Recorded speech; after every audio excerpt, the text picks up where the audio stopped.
আসসালামু আলাইকুম রহমতুল্লাহ। প্রিয় বন্ধুগণ, আমাদের মজার গল্প চ্যানেলে আপনাদের স্বাগতম। আমাদের মজার গল্প চ্যানেলে প্রতিদিন পাবেন মজার মজার ঘটনাবলী। সুন্দর মজার ঘটনাগুলো পেতে আমাদের মজার গল্প চ্যানেলটি এখনই সাবস্ক্রাইব করে ফেলুন এবং সবার আগে ঘটনাগুলো পেতে বেল বাটনে প্রেস করে রাখুন। ধন্যবাদ। এবার চলুন ঘটনার দিকে চলে যাই।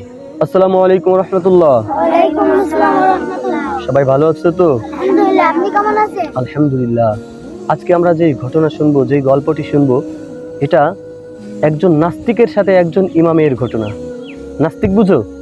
নাস্তিক বলা হয় যারা আল্লাহ তাআলাকে বিশ্বাস করে না, তাদেরকে কি বলে? নাস্তিক বলে।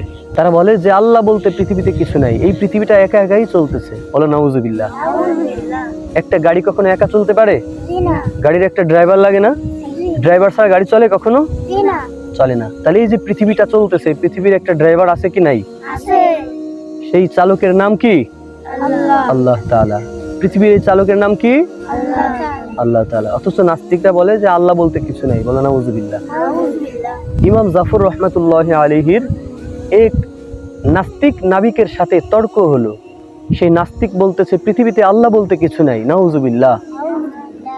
ইমাম জাফর রহমাতুল্লাহি আলাইহি বললেন, আচ্ছা, আপনি তো আল্লাহকে বিশ্বাস করেন না, আপনি তো একজন নাস্তিক, তাহলে আমার কয়েকটা প্রশ্নের উত্তর দিন। তখন সেই নাস্তিক নাবিক বলতেছে, আচ্ছা বলুন আপনার কি প্রশ্ন। তখন ইমাম জাফর রহমতুল্লাহি আলাইহি বললেন, আপনি তো নাবিক, আপনি তো জাহাজ পরিচালনা করেন, জাহাজ চালান।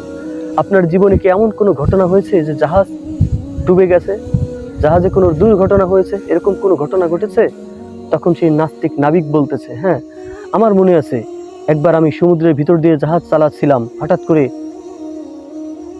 সমুদ্রে উত্তাল তরঙ্গমালা সৃষ্টি হয়, সমুদ্রে ঝড় শুরু হয়ে গিয়ে আমার জাহাজটি ভেঙে চুরে চুরমার হয়ে যায়, জাহাজ তলিয়ে যায় এবং জাহাজে যত যাত্রী ছিল সবাই মারা যায়, শুধুমাত্র আমি বেঁচে ফিরেছি।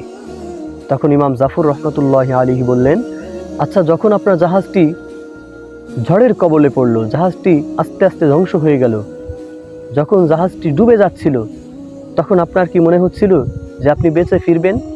আপনার কি মনে হচ্ছিল এই জাহাজটি, আপনার কি এই বিশ্বাস হচ্ছিল যে জাহাজটি আপনাকে কিনারায় পৌঁছে দেবে? তখন নাস্তিক বলল, হ্যাঁ, আমার মনে হচ্ছিল এই জাহাজটি আমাকে কিনারা পর্যন্ত নিয়ে যাবে, আমার এই বিশ্বাস ছিল। এরপর ইমাম জাফর রহমতুল্লাহ আলী বললেন, আচ্ছা, জাহাজ কি আপনাকে কিনারা পর্যন্ত নিয়েছিল? তখন বলল যে না, কিছুক্ষণের ভিতরে জাহাজটি চুরমার হয়ে যায়, ভেঙে যায়, আর জাহাজের সমস্ত যাত্রীগুলো মারা যায়।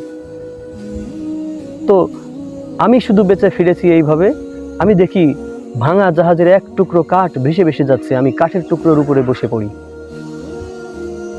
তখন ইমাম জাফর বললেন, তো আপনার তো বিশ্বাস ছিল যে এই কাঠের টুকরোটা আপনাকে কিনারা পর্যন্ত পৌঁছায় দেবে। তখন নাস্তিক বলতেছে, হ্যাঁ, আমার বিশ্বাস ছিল যে কাঠের টুকরোটা আমাকে কিনারা পর্যন্ত পৌঁছায় দিবে। তখন ইমাম জাফর বললেন, কাঠের টুকরোকে আপনাকে কিনারায় নিয়ে গিয়েছিল? তখন সেই নাস্তিক বলতেছে, না, একেবারে যখন কিনারা কাছাকাছি চলে যায় তখন কাঠের টুকরোটাও দূরে ছিটকে চলে যায়, তখন আমি অনেক কষ্ট করে সাঁতরে সাঁতরে কিনারায় পৌঁছাই। তখন ইমাম জাফর রহমতুল্লাহ আলাইহি বললেন, যখন কিনারার কাছে গিয়ে আপনার কাঠের টুকরো ছুটে গেল, তখন আপনার হাতের কাছে আর কিছুই ছিল না, তখন আপনার ভিতরে কি এমন বিশ্বাস হচ্ছিল না যে কেউ একজন আমাকে বাঁচাবে? তখন সেই নাস্তিক বলতেছে, অবশ্যই, তখন আমার ভিতরে এমন এক বিশ্বাস হচ্ছিল যে কেউ একজন আমাকে বাঁচাবে, কেউ একজন আমাকে বাঁচাবে। ইমাম জাফর রহমতুল্লাহ আলাইহি বললেন, ওই যে আপনি বিশ্বাস করতেছিলেন, আপনার মনে হচ্ছিল যে কেউ একজন আমাকে কিনারা পর্যন্ত নিয়ে যাবে, ওই যে কেউ একজনের কথা আপনি ভাবছেন, ওটাই হলো আপনার প্রতিপালক, ওটাই হলো আপনার রব। সুবহানাল্লাহ। তখন নাস্তিক দম খেয়ে গেল, নিশ্চুপ হয়ে গেল। নাস্তিক ভাবলো, ঠিকই তো, জাহাজ ভেঙে যাওয়ার পর সবাই মারা গেল, আমি বেঁচে ফিরলাম, কাঠের টুকরো পেলাম, কাঠের টুকরো কিনারা কাছাকাছি নিয়ে আসলো, কাঠের টুকরো ছুটে গেল, আবার এমন কার সাহায্যে আমি কিনারা পর্যন্ত সুস্থ শরীরে ফিরলাম? অবশ্যই কেউ না কেউ তো আছে। তখন সেই নাস্তিক সাথে সাথে বলল যে আপনি আমাকে এখনই কালিমা পড়িয়ে দিন, আমি মহান আল্লাহ তাআলাকে এতদিন বিশ্বাস করিনি, কিন্তু আমার ভুল ভেঙে গেছে। সুবহানাল্লাহ।